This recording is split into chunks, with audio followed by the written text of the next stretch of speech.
Estamos começando a nossa live de hoje. Agradeço os 624 mil inscritos no meu canal. Muito obrigado mesmo. E sempre digo, você que está inscrito no canal, gosta do conteúdo das lives, das entrevistas, da perspectiva que nós temos analítica, crítica, propositiva, indique a uma amiga, um amigo. Canal no YouTube, Marco Antônio Villa, diga para ativar o sininho com suas notificações, colocar like no que vocês gostarem, usar como vocês muito bem fazem a página dos comentários, né? Lembro as duas últimas entrevistas que nós postamos com o general Santos Cruz, né, e com o senador Renan Calheiros, relator da CPI da pandemia. O general Santos Cruz analisando a questão de Forças Armadas, política e governo no Brasil, né, e o senador Renan Calheiros, relator da CPI, apresentando as últimas novidades da CPI. São duas entrevistas importantes, né? Lembro também que nós criamos o Clube de Membros. Então, se vocês olharem lá, está lá em retângulo, né?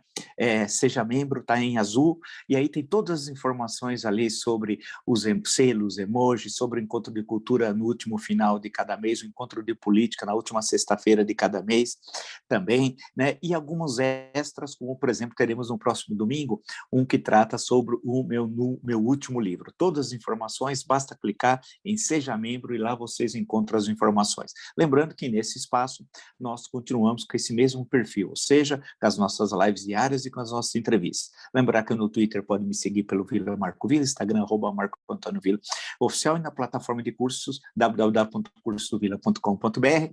Lá vocês encontram todas as informações sobre os 3 cursos que oferecemos, ou seja, História Política das Funções Brasileiras, História da Ditadura Militar do Brasil, que é fácil isso, www.cursosdovilla.com.br. Li todo o noticiário, acompanhei esse momento. Algumas vezes até rio, mas não rio. Claro que tem a tragédia, né, de quase 550 mil mortos, mas é terrível, né, o que está acontecendo no país. Passei por todo o noticiário e me parece que, bem, primeiro eu achei o texto mais interessante hoje dos 3 jornais e dos portais que eu li, né, da Dorothy Terrazin, lá do Globo, né, tá muito bom, chamado O Exibicionista. E ela fala uma questão que eu tinha alertado aqui no encontro com vocês, mas ela fala de forma mais elegante. Vamos lá. Bastante estranho o protocolo do Vila Nova Star ao permitir que pacientes circulem sem máscara e façam visita surpresa a outros internados em pleno rigor pandêmico. Mais provável que tenha sido uma exceção à regra, uma cortesia midiática do hospital ao presidente. Não tão diferente, no fundo, da liberalidade oferecida a Bolsonaro pela empresa Aérea Azul, algumas semanas atrás. Como foi amplamente divulgado, o presidente se encontrava no aeroporto de Vitória quando lhe ocorreu entrar de surpresa num avião comercial para cumprimentar os passageiros já embarcados.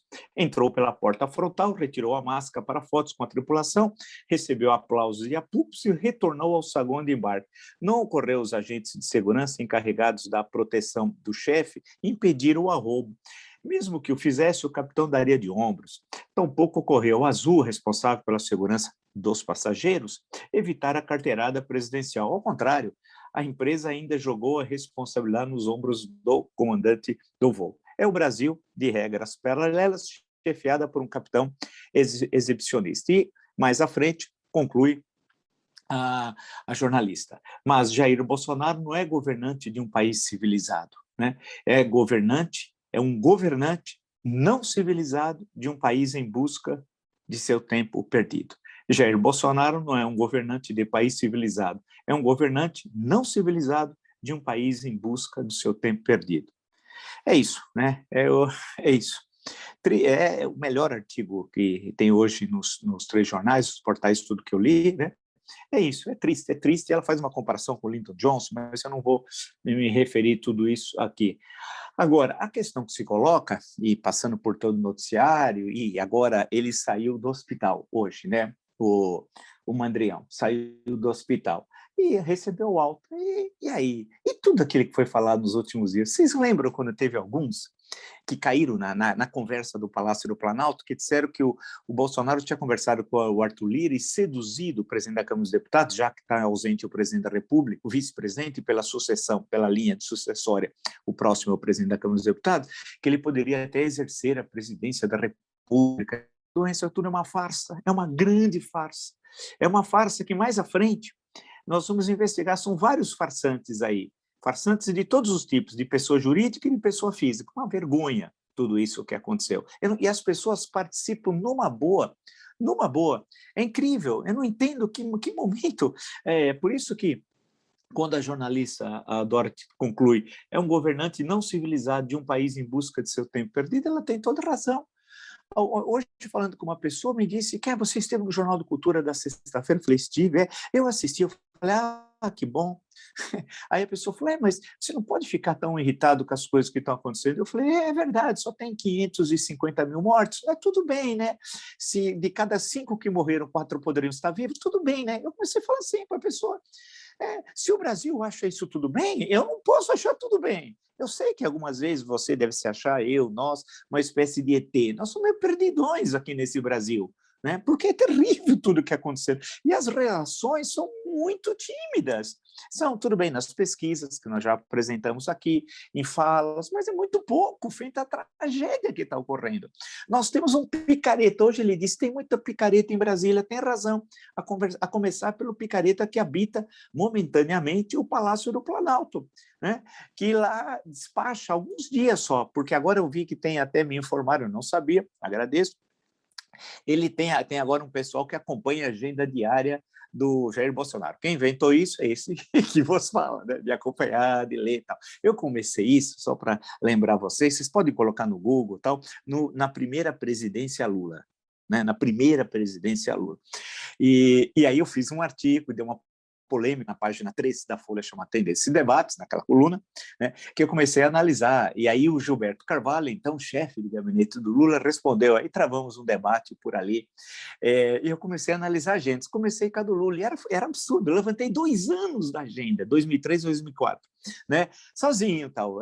E aí fiquei atônito e escrevi aquele artigo. Teve a resposta dele, depois teve a minha, depois teve a dele. E aí eu comecei a fazer com outros, peguei ministros, tal, e era engraçadíssimo, fiz de vários. Teve momentos que eu ria, eu falava, não é possível. Ministro que sumiu do ministério durante semanas, tal. Então tem vários. Alguns, inclusive, fiz no jornal O Estado de São Paulo. Vocês consultando pelo Google, vocês acabam encontrando. E aí, mais à frente, eu fiz com o então prefeito de São Paulo, Fernando Haddad, que eu coloquei um apelido chamado Jaiminho, que pegou. Né? O Jaiminho é um personagem, claro, do seriado Chaves, que passou 750 milhões de vezes no SBT, né? E era o Jaiminho, carteira, aquele que sempre estava cansado, sempre estava esgotado, com fadiga, tal. E o prefeito da capital sempre estava com fadiga, trabalhava muito pouco, inclusive falsificou a agenda para me enganar uma vez em 2015, né? Num dia, inclusive, tem uma chuva muito forte, era uma segunda-feira, e morreu uma pessoa no Largo da Concórdia. Mas ter morrido uma pessoa lá, que pouco importa, né? As pessoas podem morrer no Brasil para o poder não está nem aí. O poder fica muito irritado quando você coloca o dedo nas feridas do poder, como no caso das agendas. E eu sempre fui fazendo isso. E no caso do Bolsonaro, eu comecei, vez por outra, a entrar na agenda dele, né? Nessa agenda, e identificar, falar, olha, o cara teve 3 despachos, 4 despachos, um almoço de 3 horas, 5, 4 horas, nem o Luiz XIV almoçava tanto, né? E por aí foi. Agora fico satisfeito que estão acompanhando o Bolsonaro, como ele não trabalha, como eu chamo de mandreão. Mandreão é uma forma educada de falar que ele é vagabundo. Né? Vagabundo é a forma mais direta. A forma mais elegante, que eu prefiro, é mandreão. Inclusive, tem até uns emojis de mandreão, com ele lá, mandreão, caterva, vejam lá. Né? Então, é isso, ele realmente não trabalha, ele nunca trabalhou. Como militar, ele trabalhava muito pouco, como parlamentar, muito menos. E quando ele foi para Brasília, foi durante 28 anos, portanto, né? Ele chegava à terça na hora do almoço e ia embora à quinta no final da tarde. Não fazia nada, e ficava no Rio conversando lá com milicianos, com aquela conversa com aqueles assassinos, do qual ele era parte, e até sócio. É a pergunta que eu faço. Né? Essa sociedade, como é que foi? Teve sociedade mesmo? Né? Porque com o escritório do crime, a possibilidade de sociedade é muito grande. Né? Teria de ser investigado. Puxa, será? Será? Vamos pôr o ponto de interrogação do grande e falecido, excelente texto, que era o Roberto Avalone e tal. Vamos pôr o ponto de interrogação que marcava as suas participações televisivas na Gazeta, na mesa redonda de domingo. Né? A questão que se coloca, portanto, é que agora o Brasil está vendo quem ele é. Nós o apresentamos durante meses aqui, anos, né? E a questão que se coloca é que era uma farsa a questão da doença, né? De forma muito mais elegante, a Dorothy fala do hospital, eu acho tudo muito estranho aquilo, muito estranho mesmo, o comportamento médico também é estranho, e toda a história muito estranha, tudo muito estranho, no momento que a sua popularidade estava embaixo. Era um meio diz que 6 pontos melhoraram a avaliação com a ida ao hospital. Estranho o país que melhora 6 pontos com uma farsa e não está nem aí por 550 mil mortos, né? Eu não entendo bem como é que ou está pouco aí, entre aspas, né? Com isso. É muito estranho, é difícil entender o nosso país. Como é que nós chegamos nisso? O que aconteceu conosco? Né? Que é uma resposta que eu não tenho, não sei se vocês têm, pode usar até a página dos comentários, né? Eu não sei, não tenho a resposta de chegar e apresentar, falar, olha, é muito complexo, tem a questão desse século, os casos de corrupção, etc. Tem muita coisa, mas não basta, não dá resposta. Aquelas respostas que muitas vezes nós encontrávamos nos grandes explicadores do Brasil, como Sérgio Barque de Holanda, como Caio Prado Júnior, que aparecia aquela Raimundo Faoro, né, aquelas grandes explicações tal, mas especialmente ali no Sérgio Buarque, que eu acho que é aquele que consegue transitar muito bem pela crítica literária, pela sociologia e pela história. Ele foi antes um crítico literário importante, fez o Reis do Brasil, que é muito mais um trabalho de sociologia do que de história, e depois fez belíssimos trabalhos de história, inclusive quando dirigiu aqui em São Paulo o Museu Paulista, né? Mas aí você buscava aquelas grandes explicações e tentava explicar certas questões do Brasil. É difícil explicar o bolsonarismo, né? E tudo que está ocorrendo, porque não é só o ismo, e daí colocar ismo no Bolsonaro é um certo exagero também, porque parte do pressuposto de uma ligação orgânica de ideias, não há ideias, e muito menos ligação entre falas desconectadas, porque não são falas, não são ideias, e essas falas não se conectam num discurso orgânico. Por isso que até a expressão que eu falei agora está popularizada do nazifascismo bolsonarista, no sentido nazifascismo, no sentido alemão-italiano, nem chega a ser no sentido completo. Ele é mais no espírito do que na teoria. Porque, primeiro, que ele não leu, né? Segundo, que ele não consegue elaborar ideias que conectam e buscam uma visão de mundo totalitária, como no caso do nazifascismo. Ele sente o faro como se fosse um animal, né, que sente o faro e vai atrás daquela comida totalitária, mas não consegue construir aquela comida. Né? Isso marca, e não só dele, quando eu falo do Bolsonaro, eu falo de toda a caterva, da pandilha de generais, das Forças Armadas e seu lado podre, da sociedade civil e dos braços que isso você pode estender para a sociedade, que também é algo que tem de ser destacado, porque a sociedade foi conectando tudo isso, né? Foi conectando, e isso é uma coisa que e voltou, inclusive, hoje, no Globo, né, a defender remédios sem eficácia comprovada, não é chute, tem curado gente, voltou a falar da Covid-19, da cloroquina, hidroxicloroquina, como se nada tivesse, não adianta, né? Isso é esse o discurso, né? E essa falsidade que ele faz, essas fake news, tem uma matéria que estava na manchete do Globo, né? E sites bolsonaristas divulgam dados científicos falsos sobre o Covid-19 compartilhados depois por parlamentares. A matéria é muito boa, era matéria de capa do jornal impresso, agora já foi mudando no online, né? Mas é mais do que isso. A matéria é boa, mas é mais. Não é só sites bolsonaristas. Nós temos de avançar e falar algo que foi só dito nesse espaço.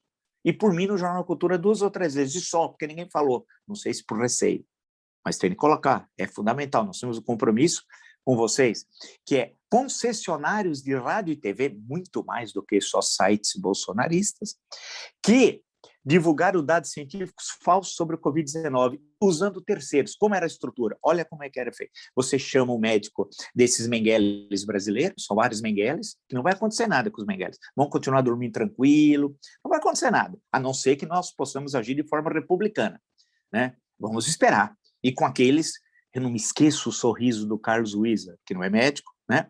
Esse bilionário que está nos Estados Unidos, foi vacinar todo mundo lá, ficou por lá, fica por lá, por isso é até melhor, mas tudo bem. O vídeo dele na CPI, o vídeo que passou, ele depondo, ele dando risada, daqui a aqui, só morreram 5, estava citando uma cidade, né? E estavam em casa e ria daqui a aqui. No vídeo seguinte, ele fala, só morreram 40, E todos estavam em casa, acompanhado de uma jornalista que fica concordando com ele, fazendo assim. Quer dizer, morreu. Aquele sorriso da morte, o sorriso da morte, aquilo nunca vou me esquecer na minha vida. Mas esse cara ficou 30 dias, esse elemento, despachando no Ministério da Saúde. Nós vamos esquecer isso? Vamos esquecer Manaus? E os que morreram por falta de oxigênio, e a FAB não conseguia levar cilindros para lá. Nós vamos esquecer? Não, né? Não tem jeito de esquecer isso. Então, a questão, o que eles faziam? Os concessionários de rádio e TV, não é só sites bolsonaristas aqui, é igual os blogs sujos do governo passado, lembra? Não, isso aqui vai passar. Vão ficar por... Não, concessionários que posam sério, alguns, inclusive querendo mais concessões, que chamavam os Mengueles. E os Mengueles falavam aqueles absurdos. E esses absurdos eram recortados para espalhar na fake news bolsonarista, na rede do gabinete do ódio. Então, tem de investigar, além dos sites bolsonaristas, olha que muita coisa falada aqui, depois vai à frente. Ainda bem, fico satisfeito. É pegar concessionários de rádio e TV que, em conluio com os Mengueles, apresentavam as informações falsas, e isso era recortado e espalhado pelo gabinete do ódio, pelo WhatsApp, e o concessionário dava um ar de credibilidade à mentira. Isso é importantíssimo, mais do que essa matéria é boa, parabéns o Globo, mas mais do que sites bolsonaristas, né? E isso não pode passar em branco também. Não vamos deixar passar isso daí. Não, tem de colocar o dedo nessa ferida. Isso é essencial. Então, portanto, quando você tem um picareta na presidência da República, e ele é um picareta, e hoje fez mais ameaças, aqui ao sair do hospital, falou que só Deus tira ele de lá. Só Deus não. A Constituição diz a forma de tirar, que é pelo impeachment, não é Deus. Nós não temos aqui a teoria divina dos reis, né, que ele nem sabe o que é, mas tudo bem. Né? E tudo que ele voltou a falar, ele fez ataques, atacou a questão lá do remédio, tentou justificar o Pazuello, ele continuou mesmo, nós somos um picareta, nós somos um malandro, nós temos um bandido, um assassino, um ladrão na presidência da República. Quando é que o Brasil vai ter a coragem de se referir ao Bolsonaro como ladrão, como assassino? O doutor Pedro Halal, veja a entrevista no nosso canal, de cada 5 mortos, o maior pesquisador daquela maior pesquisa sobre Covid-19 no Brasil, de cada 5 mortos, 4 poderiam estar vivos. 4 seria cerca de 400 mil pessoas aproximadamente. Este homem é responsável por essas mortes. E as pessoas levam na boa. Né? Vamos fazer cobertura saindo do Hospital das Forças Armadas de Brasília. Tá, de helicóptero. Olha o avião lá, aqui do aeroporto. Saiu. Decolou. Está chegando a São Paulo. Aí filmava. Ambulância. Olha não sei o quê. Para quê? Ele vai morrer o quê? É farsa! Farsa! Para que toda essa farsa? E aí ele andando pelos corredores do hospital, sem máscara! Sem máscara! E outras pessoas no fundo da foto, sem máscara, que ele divulgou. Depois visitando o paciente sem máscara. Depois a mulher, a Micheque, recebendo um maquiador. Fazendo toda uma festa. É um negócio assim absurdo. Eu não entendo. Eu não sei se eu estou fora de época. Essa mania da história, eu acho que eu estou vivendo outro momento da história do Brasil, em que as pessoas ficavam indignadas quando viam tudo isso. Né? Então,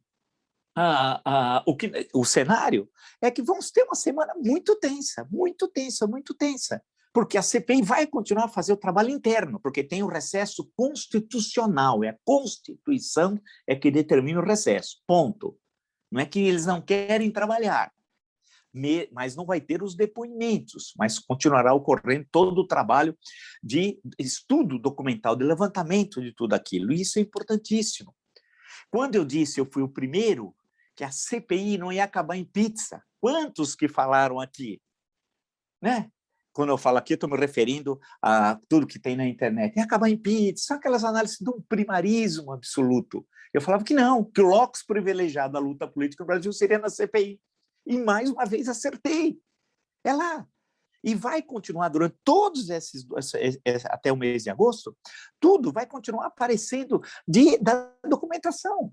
Então, não pensa que com isso vai diminuir a temperatura e ir mostrando os crimes. E que agora nós vimos o envolvimento do Pazuello, o tal de John, o chinês, ela é chamado John, que é um nome muito comum na China, todo mundo chama John. E comprando 30 milhões. E aí o pilantra, o picareta, né, o mandrião do Bolsonaro dizendo não, ele estava sem o paletó, tentando justificar que o paletó explica quando você faz um ato criminoso ou não. É inacreditável a idiotia. A idiotia. Caramba, o que aconteceu conosco? Imagina o JK, o Juscelino Kubitschek falando isso. Vocês imaginam? Vocês imaginam o Getúlio Vargas falando isso? Não, pense um pouco. Não, pense um pouco. É inacreditável. E se for o regime militar, que eu conheço bem, tem o meu livro Ditadura Brasileira, Democracia Golpeada da Esquerda e Direita, imagina, e um que eu conheço mais, porque eu li muitos documentos, inclusive da esfera privada, do Ernesto Geisel, imagina o Ernesto Geisel dizendo isso. Não existe isso. Isso não existe, isso é um absurdo. Um verdadeiro absurdo. E é visto tudo com naturalidade. O absurdo virou natural. Nós estamos próximos a uma crise energética terrível aqui no Brasil. Vocês estão vendo o que está acompanhando, né? Por quê? A nossa matriz energética, nós não conseguimos alterá-la. Nós dependemos muito das hidrelétricas, isso foi o passado. O mundo mudou. Nós podemos aproveitar mais da energia solar, da energia dos ventos, né? Energia eólica e tal. E temos uma outra matriz, não conseguimos fazer, porque nem ministro das Minas e Energias, é outro pangaré das Forças Armadas que está lá, outro pangaré. Aquele que deixou Macapá naquela situação, vocês se recordam? Esse pangaré tirou férias, ficou 20 dias em férias, o pangaré. É isso. Me desculpe usar essa expressão mais baixa, mas é isso. Nós temos um bando de picaretas, parte deles ladrões. É um negócio assim inacreditável. Nós vamos ter energia. Ou seja, corremos risco de um grande apagão. E se a economia se aquecer, não há energia suficiente. E o que vai acontecer o ano que vem? Então, é uma bagunça total. Não há mínima organização. O Paulo Guedes, que é um idiota. Quantas vezes eu falei que ele era um idiota? Lembrando o personagem do Essa de Queiroz. Pô, fiquei para ler um dia o conto. Não sei, vou ter que ver quantos minutos dura, mas um dia eu leio o conto. Ou lá para os membros, lá eu leio o conto, mas se vocês quiserem, né, eu marco a leitura. Que é o personagem Pacheco. Eu falava, é o Guedes. O Guedes que mandou, a proposta não está muito boa, que ele mandou errado sobre a questão do imposto de renda. É um idiota. Esse cara, qual o poder que ele acumula? Ministério da Fazenda, Planejamento, Trabalho, Indústria e Comércio, eu acho que pega mais um lá. Tem 5 para esse cara que é um pangaré, que nunca participou, não tem um livro publicado, meu Deus do céu! Um livro, não participou de um debate econômico que nós tivemos ao longo das 3 últimas décadas. E esse cara era dito um gênio da raça. Eu falava que não, acertei. Quando eu falei que a doença desse mandrião era tudo uma grande palhaçada, ele ia ser operado. E operado foi. Ele estava morrendo, nada disso. Ele estava circulando, fazendo live. Chegou a fazer... E depois entrevistado por aquele programa horroroso. Daquele cidadão que em qualquer país sério nunca estaria numa concessão de TV. Nunca estaria em hipótese nenhuma. Tem isso em Portugal? Tem isso na Itália? Tem isso na França? Não, tem no Brasil, em que tudo pode, em que o lixo pode. Isso que é lixo. Lixo é o Bolsonaro, os bolsonaristas, os nazifascistas. É a cloaca que nós imaginávamos que não existia mais isso. Foi um erro, que é uma outra reflexão que teremos de fazer. Onde estava essa cloaca bolsonarista dos últimos 30 anos? É a pergunta. Né? A cloaca estava aí, visível, mas nós não queríamos ver. Será? Ponto de interrogação. A questão, além da falta de energia, que é gravíssimo, o governo não está nem aí, porque nem há governo. Não há governo. Não dá nem para ser contra, porque nem governo há. Parodiando lá o dito espanhol. Né? A questão das sequelas da Covid, as sequelas no campo educacional. 2 anos sem escola. Você devia estar fazendo um grande planejamento nacional para enfrentar, por exemplo, a questão da alfabetização, mas não só, para outros momentos do ensino fundamental e médio. Não é feito nada, porque tem o quê? Desculpe usar, idiota no Ministério da Educação. Um sujeito ridículo, patético. Um sujeito que pega um avião em Santos para ir para São José dos Campos, porque ele não queria ir de carro. Aí a FAB tem avião do brigadeiro de festa infantil, rançoso. Não tem para levar oxigênio para Manaus, mas para levar esse falastrão que está no Ministério da Educação, aí sim. Esse mandrião, porque não trabalha também. Aí pode. E o que ele fez das sequelas da educação? Da Covid, que devia ter um grande planejamento nacional, nada. Na ciência e tecnologia, o ministro, o astronauta, o falso astronauta, vendedor de travesseiro, outro falastrão, nada. Inclusive, no dia daquela expressão horrorosa, que eu não vou repetir aqui da live, do Bolsonaro sobre a comunicação da CPI, ele achou engraçado. Ele só fica rindo. Esse. A ciência e tecnologia. E o SUS? Como é que o SUS vai trabalhar com as sequelas? Durante décadas, provavelmente. Aonde está o plano? Não tem nada. E a inserção do mundo, eu estava lendo muita coisa aqui sobre a China agora, estudando um pouco a China, o que está acontecendo. E nós, no campo da economia, para onde vamos? Nem sabemos, temos a mínima ideia. Não há governo, não há nada. E a elite brasileira, onde está? Aonde está a elite se vacinando nos Estados Unidos? Aonde está a elite? Elite no sentido sociológico francês? Onde ela está? Elite não é o Zé Carioca, não é o Tocha, não é o Faca, né? Elite. Estou falando de elite no sentido sociológico. Onde está a elite? É isso. É um momento tenebroso. E o país é nessa situação. Nós perdemos, no mínimo, já meia década, dessa terceira década. Já perdemos meia. A questão, se você olhar os indicadores, para a gente retornar a 2009, quanta coisa nós precisamos fazer para retornar aos índices de 2009? É inacreditável que para ninguém esse é um problema, não é problema. Eu estava vendo agora a questão de salários, lendo até o Samuel Pessoa na Folha de São Paulo, vendo a perda de salários reais, estava lendo ali, pensando, falei, caramba, que situação que nós estamos, né? Então, é isso, nós temos nós temos um picareta, temos um ministério picareta, temos uma elite picareta, espero que nós não tenhamos cidadãos picaretas, porque aí que, para mim, é a reserva moral da nação, é a cidadania. Usando uma expressão antigamente muito falada na França por um político da Quarta República. A questão da reserva moral, que é o cidadão. Eu acho que ali nós que a cidadania acordar, vai acordando aqui, acolá, tal, temos as manifestações, né? As pessoas começarem, né, ficarem, não basta só indignação, mas saudação, né? Precisa ter a parte de indignação, a primeira parte, mas precisa ter a segunda, ação, que é essencial, porque é inacreditável esse momento que a gente está vivendo. Então, quando você passa todo o noticiário, eu passo aqui sempre que eu falo assim, puxa vida, o caso do Rio, tem de falar do caso do Rony Lessa e o assassínio de Marielle Franco, não resolve a questão. O Estado é tão corrompido que não consegue resolver a questão do assassinato da Marielle e do Anderson. É incrível, não vai. Não vai por quê? Porque não cumpre o que está aqui. E o que está aqui é muito claro. Você pode ter intervenção, sim, não aquela intervenção feita na área de segurança mal feita do governo Temer, não. O que determina aqui é a Constituição, e ela é muito clara, a Constituição tratando disso. O artigo 34, tem o artigo 35 e o artigo 36, que trata, são 3 artigos da intervenção federal, e o Rio tem todas as condições para isso. Só que aí precisa ter governo. Você acha que é possível esse homem tem moral, tem ética, um criminoso, fazer uma intervenção federal no Rio para combater o crime, se ele é criminoso? Não dá. Né? Por quanto tempo nós teremos esse bandido na presidência da República, esse assassino, esse ladrão? E estou sendo muito direto, pode ser até alguém falar que é deselegante. Eu não acho que é deselegante. Para mim, deselegante, entre aspas, é que são 550 mil mortos. Isso, para mim, é deselegante. Deselegante é um país destruído, ter a educação, ciência e tecnologia, infraestrutura, a moral, as instituições. Para mim, isso é deselegante. Eu acho que a gente perde, muitas vezes, qual é o fulcro da questão.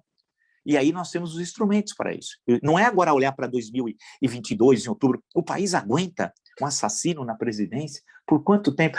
Mas vamos esperar, porque essa questão eleitoral só se for para justamente ganhar mais fácil dele lá, porque ele nem para o segundo turno vai chegar. Será que, em troca de uma vitória fácil o ano que vem, é melhor deixar o país ser destruído, como pensam alguns? E alguns pensam assim, não estou exagerando.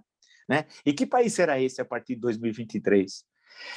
Vocês podem responder na página dos comentários. É uma boa pergunta, né? Mais uma vez, acho que é uma boa questão. É isso, temos um picareta, malandro, um pilantra na presidência da República. Agora, está lá também porque o país se perdeu. Se nós não tivéssemos nos perdido no meio do caminho, não teria um picareta, um assassino na presidência da República. Triste, mas nós vamos virar essa página, como viramos outras. Amanhã, nunca podemos esquecer, como diz o compositor popular, amanhã vai ser outro dia. Se você gostou dessa e de tantas outras lives do meu canal, está entre os 624 mil inscritos, muito obrigado mesmo. E sempre indique a um amigo. No canal do YouTube, Marco Antônio Villa. Diga para ativar o sininho com suas notificações, colocar like no que vocês gostarem, usar como vocês muito bem fazem a página dos comentários. Né? Lembro das 2 últimas entrevistas, General Santos Cruz, senador Renan Calheiros, General Santos Cruz discutindo a relação militares e política e governo no Brasil, o senador relator apresentando as novidades, é uma entrevista, tem muitas informações originais, assistam. Né? Lembro também que nós criamos aqui a página, o clube de membros, né? E aí vamos começar com o encontro sobre cultura no último domingo do mês, o encontro exclusivo também sobre política na última sexta-feira do mês, e no domingo agora, esse que é próximo, que vem, um conteúdo extra sobre o meu novo livro. Basta vocês clicarem no Seja Membro, lá tem todas as informações, emojis, selos e todas as outras informações. Né? Criamos também, é importante no sentido de manter o jornalismo independente num momento difícil como nós temos. Mas tem todas as informações, e aí esse formato que nós temos aqui continuará o mesmo, essa mesma estrutura, né? Isso, o clube de membros é um acréscimo além do que nós já temos nesse espaço. Lembro que no Twitter tem o Vila Marco Villa, no Instagram, @Marco Antônio Villa Oficial, e na plataforma de curso, www.cursovilla.com.br, lá tem todas as informações sobre os 3 cursos que oferecemos, ou seja, História Política das Constituições Brasileiras, História e Ditadura Militar no Brasil, o que é fascismo. Basta, portanto, acessar www.cursosdovilla.com.br. Nos encontramos amanhã. Até!